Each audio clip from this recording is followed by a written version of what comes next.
All right, ladies and gentlemen, here we are with The Oval, Season 6, Episode 17, A Plan Deferred. I will say, this definitely was a major step down from last week. However, how does one follow up the best episode of the series? We all knew that the momentum couldn't stay forever. That's not to say this was a bad episode. It's just that, okay, with everybody seemingly defeated, where do we go from here? So this was not filler. It was, okay, for right now, the smoke hasn't exactly cleared. The dust is still settling. That's really what this episode felt was about. So, yeah, we got Crystal Stewart. That was cool. I like that. But other than that, yeah, this episode was kind of meh. So I will give it a 5 out of 10. Not because it was bad, but it's just like I said, how can you follow the momentum of the best episode? It's like going up to speak after Martin Luther King gave the I Have a Dream speech. It's like performing at Motown 25 after Michael Jackson just did the moonwalk. It's like, how do you follow that up? But yeah, a 5 out of 10 score. And make sure you take a moment to like and subscribe. It does help the channel. Lord knows it has been a month, but for whatever reason, my last couple videos have blown up. And hopefully the Oval video does well too. It will be a pleasant surprise, but hey, stranger things have happened. That Sisters video, that trailer breakdown, it went from like just a couple of thousand to over 40,000 views overnight. And one of my House of Pain videos went from like 1,600 views to currently 16,000. Ain't God good. So hopefully this video does well. But regardless, let's just go through this quick because really there's nothing much to talk about. So the masked guy and Sharon get into it. I want to be honest here. I thought Sharon would squeak her way to a victory and accidentally kill this dude, and now Alan has all this money, an unknown person, aka Sharon, because he don't know her like that, and a dead body. Just as he got over, well, he's still in the midst of the killing that junkie, and now he has a promotion at work. But either way, the guy takes $400K and Sharon wants him to take it all. And she's like, look, I just paid what was owed to you. He's like, I just took this money from Kareem's. I don't know what any of this is about. And then from there, he's like, well, they're coming for you. Who? The people who this money belongs to, they're coming for you next. So now Sharon has put a bigger target on her head. Keep in mind that dude said that they were following Sharon. So now they know where she's at currently.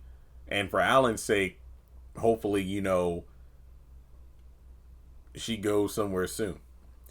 Eli and Simone are in the Oval. And simply put, this scene is basically Simone still reeling after everything that went down last week. She cannot fathom how easily everybody else just seems to fall into place. Like, whew, well, that's over. No, she doesn't feel like the means justified the ends. And Eli's like, look, you're the one who said we were going to do what it took to make it the first lady and president status, and we're here. Simone isn't convinced that it was worth their marriage. Eli apparently was never really happy, while Simone was, simply due to the fact that, all you did was nag and this, that, and the third. And Simone is like, wait, me showing that I loved you and cared and wanted you to do your best, you consider that nagging? So they kind of bicker back and forth until she decides to go home. So it's funny how you have this couple who is like, wait, we weren't as happy as I thought we were? And then you go down to the bunker. And I gotta say, it's been quite a while, but I've really missed the Victoria and Hunter scenes because it's just that they remind me it's little moments like this where I can just feel the essence of the haves and the have-nots still lingering, where you have like Catherine and Jim Cryer who quote unquote hate each other so much. But then you have those scenes where it's just the two of them having their playful banter, where it's like you can tell deep down they still love each other, even though both of them would be too proud to admit it.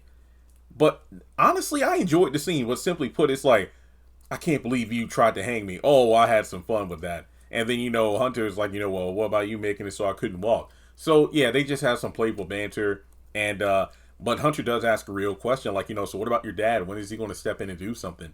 And this is further foreshadowing of maybe he is dead.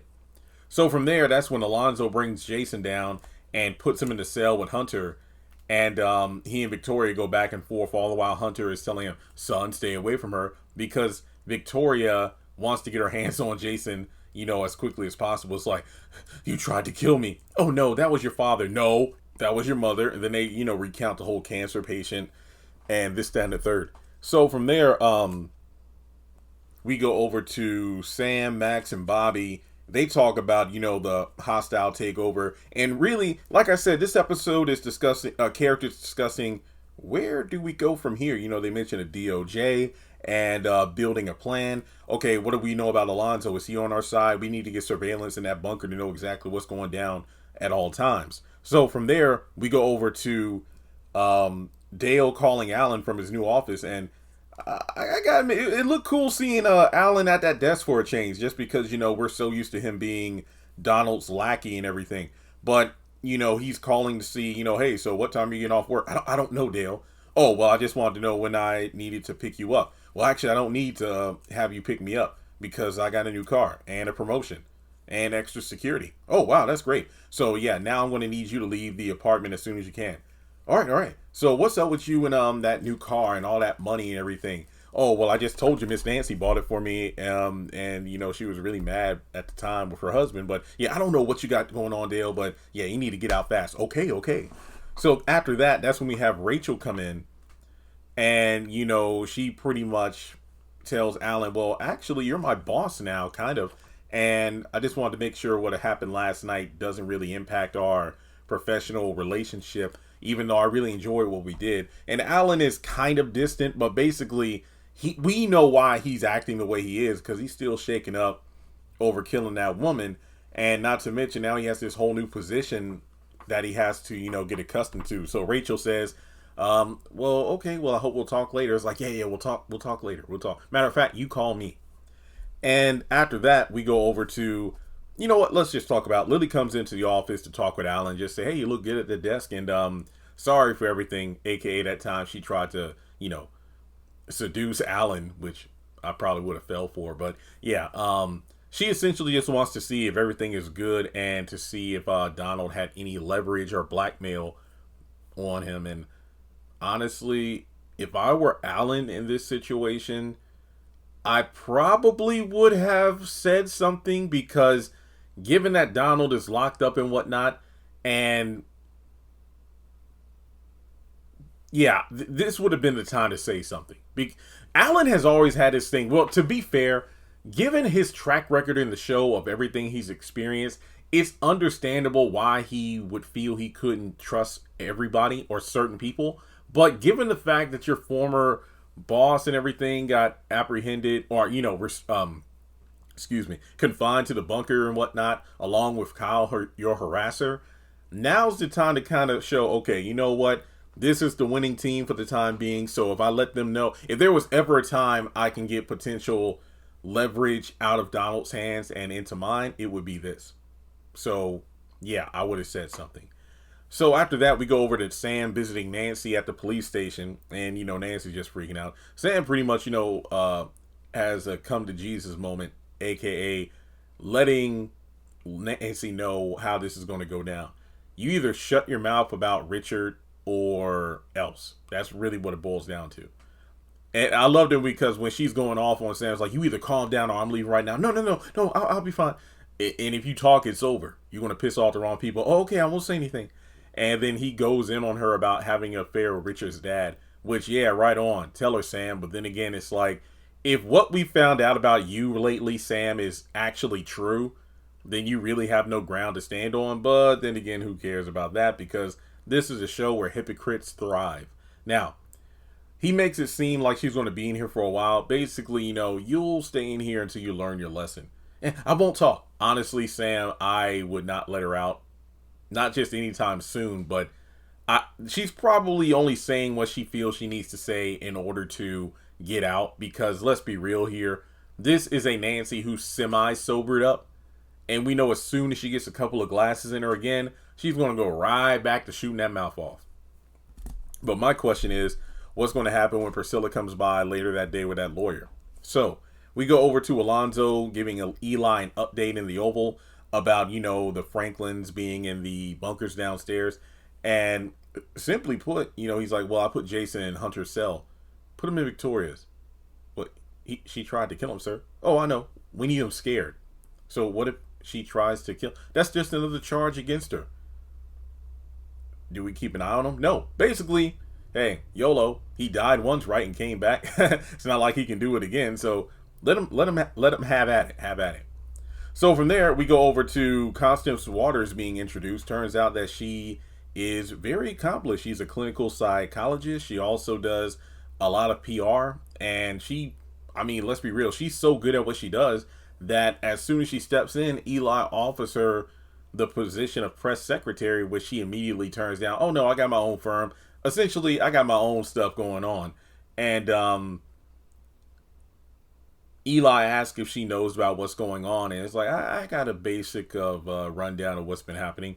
And, I have a contract, NDAs, everything like that. So basically my fee is $8,000 per day. And, we'll determine how many days were needed as, I look into this situation. And I'm thinking to myself, if she's acting psychiatrist or acting as a therapist to these people, oh, that bill is going to run up fast because it's going to take a lot of days to get these folks straight. But my fear is she winds up alone with Jason. I will leave that for you to do what you want with that information. We know Hunter's going to try to flirt with her.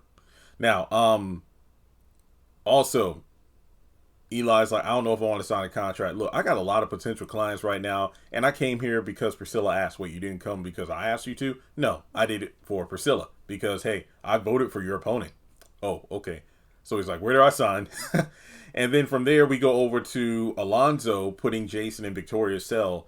And I love it because when he takes Jason out and says where he's carrying him, that's when he clotheslines Jason when he tries to run. This is like the second time Alonzo done put him in his place. And then as soon as he puts him in the cell, that's when Victoria creeps up on him, and then they start fighting. But then it gets to the point where Victoria is low-key doing the move that Jason did to Gene and his grandma strangle. Now, I'm going to do a little therapy session right here on Jason because I don't like the character. Dude's a psycho, but I think I understand him more in the sense of, this kind of abuse is no doubt what he went through growing up with Victoria as his mom. And this could low-key explain his violence tendencies towards women. Victoria was the catalyst, and that's why Jason turned out the way he did. And Hunter never really did crap because he was too busy with drugs and hookers and stuff. It makes sense. Like I said, I don't like the little psycho, but now I think I understand what's going on.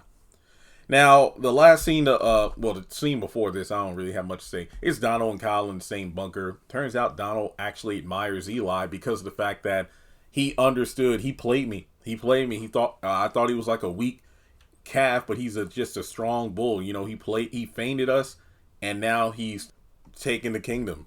So that's when Kyle is literally defeated. So they just have a back and forth about, if they're really done for or not. Donald is like, well, I got insurance. And Kyle's like, so what? You got the car, the body. How is Alan going to know you have the leverage over him if we can't even contact him? Oh, time will reveal. I'm thinking, okay, DeBarge.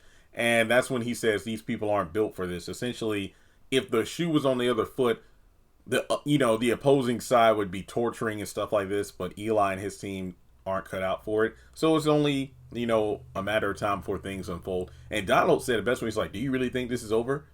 Look, I'm tired. No. We got him. And I feel the same way. Donald pretty much embodied my thoughts on this where, it's not over. And that is pretty much the episode in a nutshell. So let me know your thoughts in the comments below. If you come across the 15 or 30 second trailer for next week, feel free to send it my way. I will do a trailer breakdown as soon as possible. As always, thanks so much for tuning in, and I hope you have a wonderful Thanksgiving.